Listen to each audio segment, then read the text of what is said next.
Welcome to Level One Life Podcast, where we help you master the soft skills crucial for navigating your career and daily interactions. Today, we're diving deep into a topic that affects absolutely everyone, whether you're just starting your first job, maybe leading a team, or even just trying to get along with roommates. Conflict. Have you ever found yourself in a disagreement at work, maybe about a project deadline, or how to approach a task with a colleague, and it just seems to linger? You try to fix it, but maybe it feels like it gets worse, or you feel like the other person just isn't understanding your perspective at all. Well, what if the true root of these persistent conflicts isn't actually what you think it is? What if the most powerful solution lies in a surprisingly internal shift within you? Today, we're unpacking a truly transformative book, The Anatomy of Peace by the Arbinger Institute. This deep dive is designed to be your shortcut, really, to understanding its core message and, maybe more importantly, how you can apply these insights to improve your interactions and find lasting solutions, both in your professional and, your personal life. That's exactly right. And this isn't about quick fixes or, figuring out how to win arguments. It's about fundamentally changing how we approach conflict in the first place. We'll explore why conflict often feels so confusing and, well, stubborn, how our own internal state can unknowingly fuel it, and most crucially, how we can shift from what the book calls a heart at war to a heart at peace. This internal shift, that's the real pathway to lasting resolution. Okay, let's get into this then. Lots of us, maybe even most of us, deal with conflicts almost daily. But why do they often feel so sticky, so confusing? The book points to two really surprising reasons. Yeah, the first one is quite counterintuitive, actually. It suggests that people often value something else more highly than finding an actual solution. Something else. Like what? Well, this something else is almost always rooted in a powerful, often unconscious need for self-justification. Think about it sometimes. Being proven right feels more important, more urgent than actually resolving the underlying issue, doesn't it? Yeah, I can see that. Protecting your own view. Exactly. And the second reason is a really widespread misunderstanding of the actual root cause of conflict. The core idea here is pretty profound. Conflicts persist because individuals are operating from what the book terms a heart at war. Mm. When we're in this state, we essentially stop seeing others as full, complex human beings. Instead, we start perceiving them as, well, as objects. Objects. That sounds pretty harsh. How does the book define that? What does that mean in practice? It's a stark but powerful distinction. When we have a heart at war, we tend to see others in three main ways. First, they might be seen as obstacles, someone blocking your path to a promotion, or maybe preventing your ideas from getting heard in a meeting, just in the way. Okay. Or second, they can be seen as vehicles, someone you can use to get what you want, like maybe a team member whose skills you rely on heavily, but you don't really acknowledge their contribution or value their input beyond what they could do for you. Right, using them. And finally, they can be just irrelevancies. Someone whose needs, feelings, perspectives, or even their existence just doesn't seem to register or matter to you at all in that moment.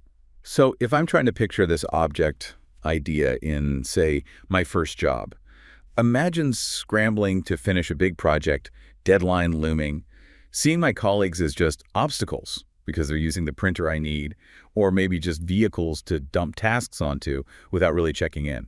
Is that operating from that heart at war? Absolutely. That's a perfect example. That shift in perception from seeing a person as a person with their own pressures and needs to seeing them as an object serving or blocking your needs. That's right where conflicts often ignite or escalate.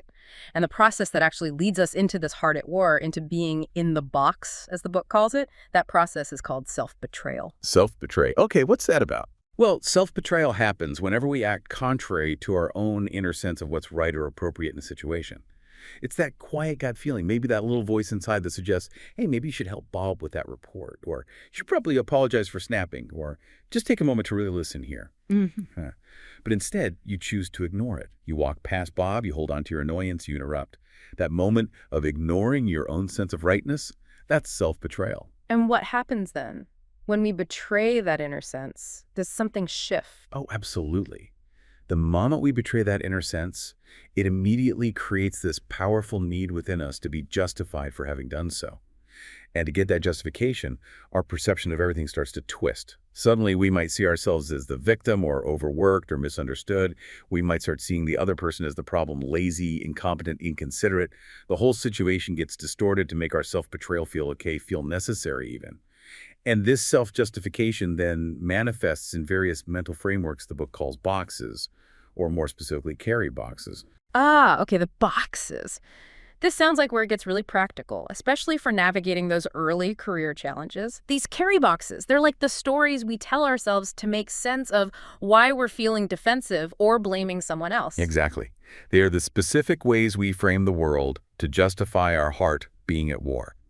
And they're incredibly relevant to the kinds of pressures and interactions young professionals face every day. Let me walk you through the common ones. First, there's the better than box. This is when you feel fundamentally superior to a colleague, or maybe even your boss in some ways. You might dismiss their ideas in a meeting because deep down you're convinced yours are just smarter, more innovative, whatever. You might feel impatient with them. Yeah, okay, I can picture that. Then there's the I deserve box. This pops up when you feel entitled to something, maybe that promotion, a bigger raise, specific recognition, maybe even just constant praise. And if you don't get it, even if there are valid reasons, you feel resentful, mistreated, like a victim of unfairness. Right, that feeling of, I worked harder, I should have gotten it. Precisely. Next is the opposite, in a way, the worse than box. This is when you feel inadequate, less capable, maybe like an imposter. But here's the twist. You often use that feeling as an excuse for not contributing, for disengaging. Oh, I can't speak up in that meeting, my ideas aren't good enough, or I can't volunteer for that project, I'll probably fail. It becomes a self-fulfilling prophecy fueled by that box. So it paralyzes you. It can, yes. And finally, there's the need to be seen as box. This is a big one in professional settings. It's all about managing perceptions, worrying constantly about appearing likable or responsible or intelligent or competent to your boss, your peers, everyone. And the irony is, this intense focus on how you look can prevent you from doing what's actually needed. Maybe you avoid giving honest but difficult feedback because you want to be liked. Or you don't challenge a bad idea because you're afraid of looking confrontational. Or, worse, stupid. Wow, okay. Those boxes cover a lot of ground. They really do. And the book emphasizes that being in the box, operating from any of these justifications, isn't just an unpleasant feeling. It genuinely clouds your judgment. It prevents clear thinking. It also leads us to do something called horribilizing others. We take their minor flaws or mistakes and blow them way out of proportion in our minds. We make them seem like monsters or completely unreasonable just to make our own position feel more justified. Exaggerating their faults to make ourselves feel better. Sure. Or more right. Exactly. And here's the kicker. Operating from these boxes often provokes the very behavior in others that we then use to justify being in the box. If you treat someone like an obstacle, they're more likely to act defensively or uncooperatively, which then proves to you that they are an obstacle. It's a vicious cycle. Okay, so let's pause there. What does this all mean for you listening right now? Whether you're just starting out, figuring out team dynamics, or maybe even managing your first project. The immediate practical application is this. Start becoming really aware of your own internal state, especially during conflict or even just slightly tense interactions. Ask yourself, am I genuinely seeing this person, my colleague, my manager, that person from accounts as a fellow human being with their own pressures, their own challenges, maybe their own bad day? Or have they become an object in my mind, an obstacle, a vehicle, an irrelevancy? Pay super close attention to those feelings of blame, resentment, superiority, entitlement, inadequacy, or that constant worry about how you're coming across. Those are your signals, your clues that you might be stuck in a box. All right, so if the problem is fundamentally internal, this heart at war state, then the solution must also be internal, right? Getting our heart to peace. And thankfully, the book doesn't just diagnose the problem, it gives us a way out. A really practical 4-step process, which they capture with the acronym NOPE. Easy to remember. That's right. NOPE is the core method for making this internal shift. And it's crucial to understand it's not just about what you do externally in a conflict, but how you do the internal state you're operating from. That's the game changer. So the first step is N. Notice the indications of the box. This is about actively tuning in and recognizing those signs we just discussed. That feeling of blame bubbling up, the urge to justify yourself, catching yourself horribilizing someone in your head. Pinpointing those specific feelings tied to your go-to carry boxes, maybe that flicker of superiority or the sting of resentment or feeling unworthy or that anxiety about what others think. Step 1 is just noticing. Okay, so it's like developing an internal early warning system. If a conversation starts feeling tense, or you notice yourself mentally rehearsing arguments against a colleague, or you feel that rush of defensiveness when getting feedback, ding, ding, ding, that's the alarm, a signal to pause and check if you're in the box. Exactly. Just noticing is huge. The second step is OI. Find an out-of-the-box space. This means consciously shifting your internal focus to access a place within you that isn't contaminated by those warring feelings. Think of it as finding a patch of calm, clear mental ground, away from all the noise of blame and justification. How do you actually do that, especially if you're feeling upset or defensive? Well, the book offers several ways. You can recall relationships where you genuinely feel warmth and peace. Maybe thinking about a supportive mentor, a loving family member, or a close friend who really gets you. You could access positive memories, especially times when someone showed you kindness or understanding, perhaps when you felt you least deserved it. That memory can soften the heart. Or maybe engaging in certain activities helps you find clarity, going for a walk, listening to music, maybe even just taking a few deep breaths. Some people find specific places helpful too, mentally picturing somewhere calm.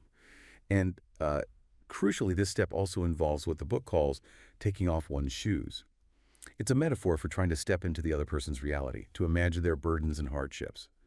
It's about fostering genuine care for them as a person, which naturally moves you out of the box. It creates space for their potential change, too. That makes a lot of sense. It's about cultivating empathy, really. Not just for them, but maybe reminding yourself of times when you were shown empathy. I can think of a time when a senior colleague was really patient and understanding, even though I'd clearly messed up.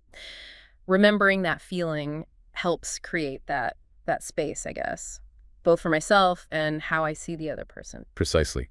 That's the essence of finding that out-of-the-box space, which leads directly to the third step.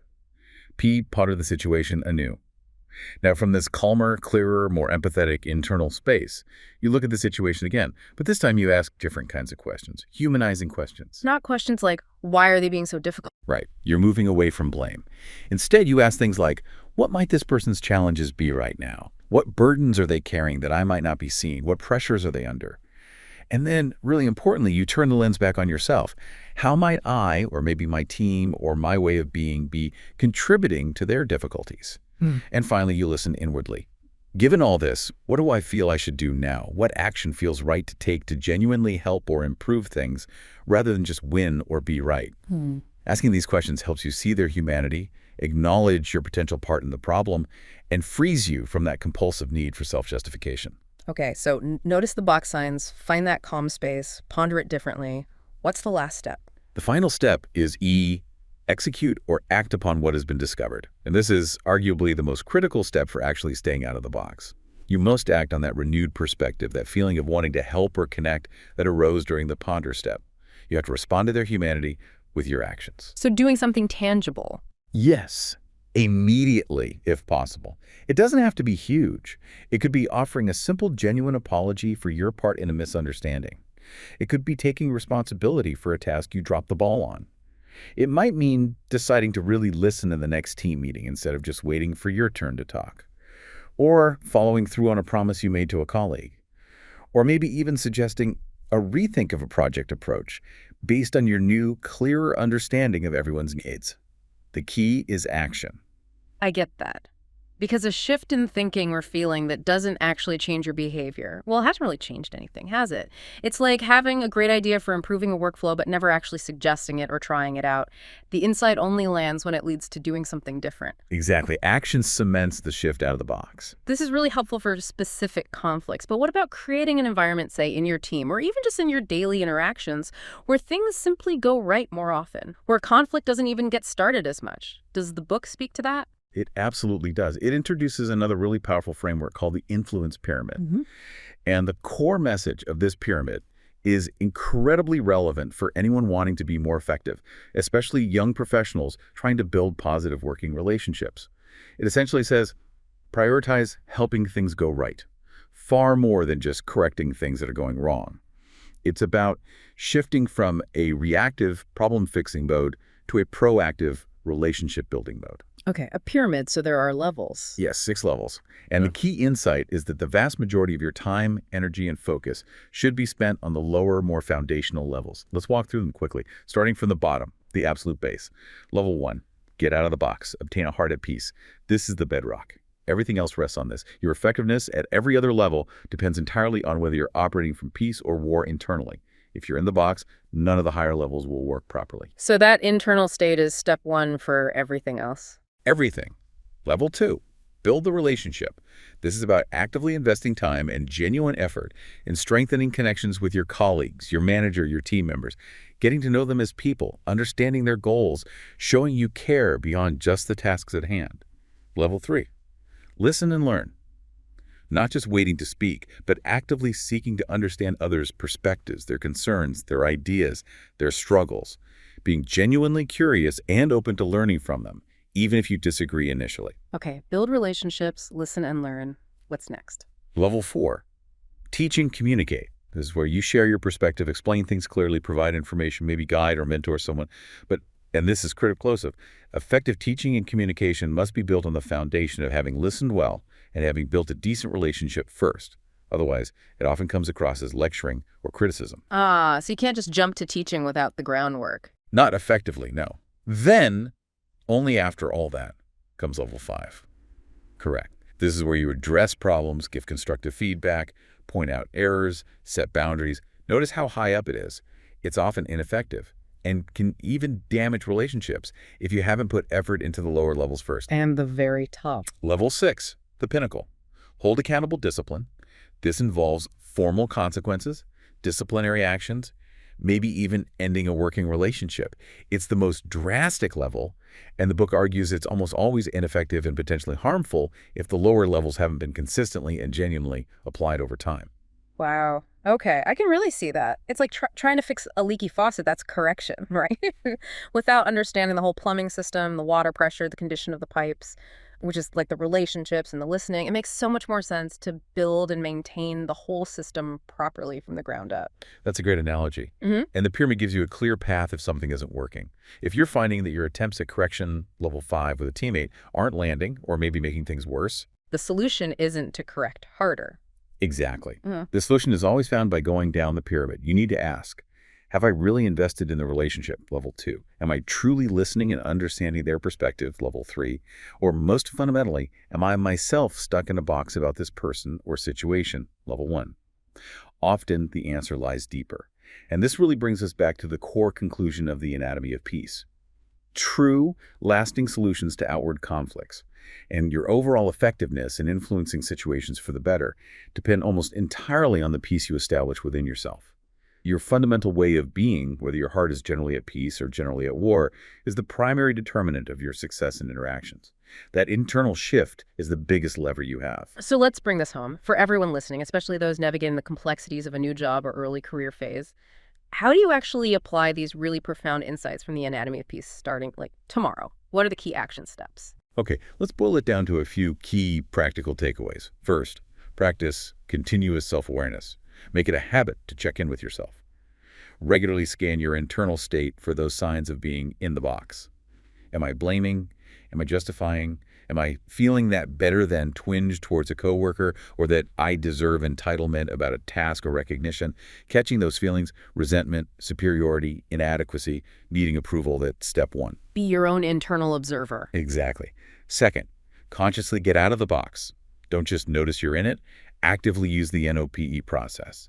When you feel stuck, when that internal alarm goes off, notice the signs. Then deliberately find an out-of-the-box space. Maybe recall that supportive mentor, or think about a time you felt truly peaceful. From that clearer headspace, ponder the situation anew, ask those humanizing questions about the other person and your role. And crucially, execute an action, however small, that reflects that renewed desire to help or connect. So NOPE isn't just a concept, it's an active tool to use in the moment. Yes, absolutely. Third, apply the influence pyramid in your daily work. Consciously shift your focus. Spend less energy just trying to fix problems or correct people, and way more energy proactively strengthening connections and truly understanding others. Make building relationships, level 2, and listening to learn, level 3, your default mode. Let correction, level 5, be a much less frequent activity. Always build on that solid foundation. And finally, maybe the most important, prioritize your own internal peace. Remember that your ability to lead effectively, collaborate smoothly, handle feedback well, and generally thrive at work stems directly from your internal state. Even if others around you seem stuck in conflict, even if they choose to operate from their own boxes, you can still choose peace within your own heart. That internal peace doesn't mean being passive. It means you gain the clarity and strength to respond constructively, to invite cooperation rather than escalate conflict, and ultimately to be far more influential and effective. And it's okay if you don't get it right all the time, right? It sounds like an ongoing practice. Oh, absolutely. You will blow it. You'll find yourself back in the box. That's completely normal. It's human. The key isn't perfection. It's recognizing when you slipped, learning from it without beating yourself up, and then choosing differently again. It's a journey of increasing awareness and more frequent choices for peace. And for those who find this framework resonates and want to understand their own patterns better, the Arbinger Institute does offer resources, like their Mindset Styles Assessment, the MSA. It can give you some personalized data about your own typical in-the-box styles and offer suggestions. You can usually find info on their website, arbinger.com. Good to know. So the ultimate takeaway here from the Anatomy of Peace, it seems, is that the conflicts we face externally, those team arguments, the friction with a manager, even struggles in our personal lives are so often just reflections of our own internal state. By cultivating that heart at peace, we don't just feel better, we actually gain the clarity, the perspective, and the ability to genuinely transform our relationships and our environment. We move from being part of the problem to being part of the solution. The book uses a powerful term for those recurring, seemingly unresolvable issues in our lives, Mount Moriah's. Those personal battlegrounds we keep finding ourselves on, maybe it's a specific type of team dispute that always flares up, or ongoing financial stress, or those constant disagreements about how tasks should be done at work. So here's a final thought for you to maybe ponder as you go about your week. Consider the Mount Moriahs in your own life, professional or personal. Is it possible that these situations feel like battlegrounds partly because your heart is making them so? What one internal shift, maybe using NOPE or thinking about the pyramid, could change how you approach just one of your own Mount Moriahs this week? See you in the next episode of Level 1 Life Podcast.